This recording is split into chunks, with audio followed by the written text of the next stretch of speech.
talk about with deepfakes.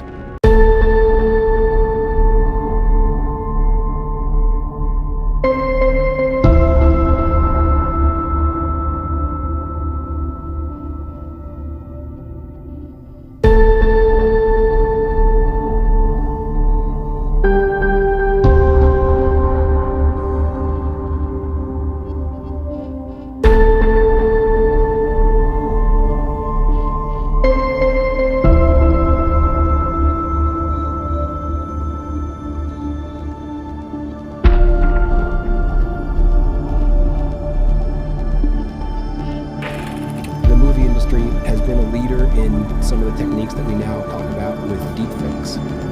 Which is a known truth because we live in this din of sources, so many of which are contradicting each other. And deepfakes are, in some sense, engineered to further undermine our ability to decide what is true and what is not true. And that's a concern.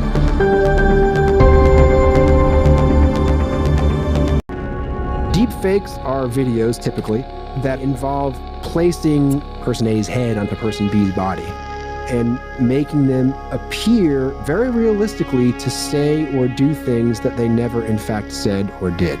It was just, this was very truly surprising for me. Yeah. Anyone viewing that would know that is one of these sort of just for fun deepfakes, but on the more concerning side, if that technology is applied with intent to deceive, then that's a huge problem. One bad example would be if you have a presidential candidate who is targeted with a deepfake that portrays him or her as saying something racist that they never actually said, and the politician then goes on to suffer a loss that they otherwise perhaps would have won.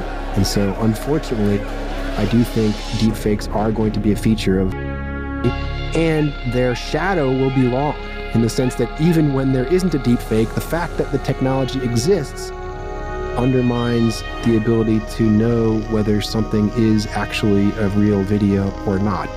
Legislators, both at the state and federal level, are getting involved in proposing legislation.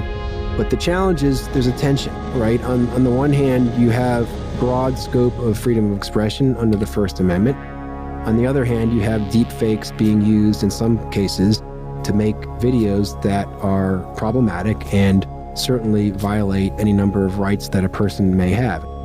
As concerning as this technology is, I think it's important not to rush a whole raft of new laws into place because we risk overcorrecting. We risk enacting laws that end up then prohibiting behavior that all of us would agree is protected.